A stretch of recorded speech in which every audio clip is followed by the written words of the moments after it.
This is not a research question at all, Theo, but people who are going to be viewing this, a lot of them are marketers, right? And marketers inherently want to do great work, and they understand that creativity really helps drive business and build brands, right? So they want the best creative they can get.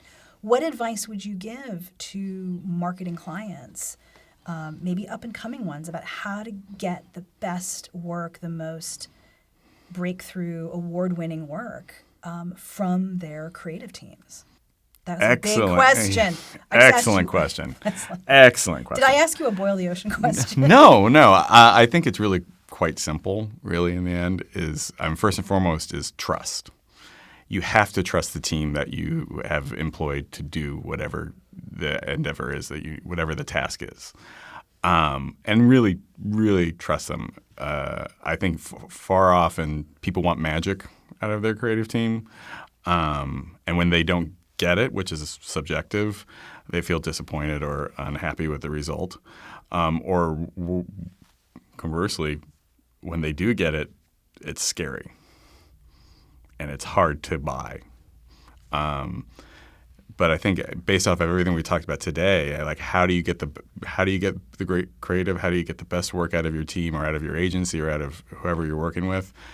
First and foremost is trust. But second is all the things we've talked about. Is there a strategy in place? Have you spent the time to really set up your problem and the elements of what's in your brief well? I've come across too many projects over the years, way too many projects over the years that is it's a tedious task no one even wanted to spend the time or money to do. And it didn't feel like it was as important. They just wanted great creative, which I totally get. But if you don't do that foundational work and be invested in it, it's another thing. Lots of times, whether it's a marketing team or a client, they'll invest in it, but they won't believe in it.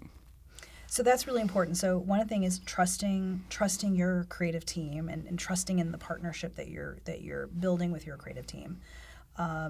Also, bringing them along, I'm paraphrasing, bringing them along into your learning journey and really helping your creative team internalize what you know and have learned about your audience, your market, and your brand. I would actually also add to that, if I could, is I would encourage marketers to embrace the uncomfortable with the creative concepts. So if you have a very tight strategy and you've given your team a good brief, it is good if they come back to you with challenging concepts. I gave a presentation many years ago called Beware the False Positive. And that ties back to, I said we were going to talk about research, but now I'm talking about research. Jesus. But in a way, creative ideas that are polarizing, meaning some people loved it, some people hated it, tends to be more effective than creative work that everybody just kind of likes. So I would encourage marketers, when you're working with your creative teams and you're getting concepts, creative ideation back from your agency and from your creative team that's on brief, look for the stuff that is polarizing, because that could be the seeds of a really breakthrough creative idea. I think that's an incredible piece of guidance and feedback for people, because the reality is the greatest work that is most successful is that polarizing. I think, unfortunately, lots of people view polarizing as controversial, right? Or polarizing is bad. Or polarizing is bad. But polarizing leads to conversation, leads to debate. People will hate it. People will love it. You're absolutely right. I think too often the idea of getting everyone to be okay with it is safe. That's no man's land, right? Creative, from a brand standpoint. But if you can get people to feel something strongly about your idea or your message or your image or whatever it is, that tends to be more memorable and therefore helps you stand out. And I think when marketing teams and clients are reviewing work internally, to embrace that polarization, because I think that's often what, I have clients come to me and say, we want groundbreaking, we want you to push the envelope, we want you to, really sort of make us uncomfortable. And then we come in and we give them that work. And then internally it's not received universally. So therefore it's deemed as, because it's polarizing, it's deemed as not good because not everyone on the marketing team can agree with it. And and it will often then not be selected because I've literally had clients tell me this. We couldn't come to an agreement on which campaign to choose.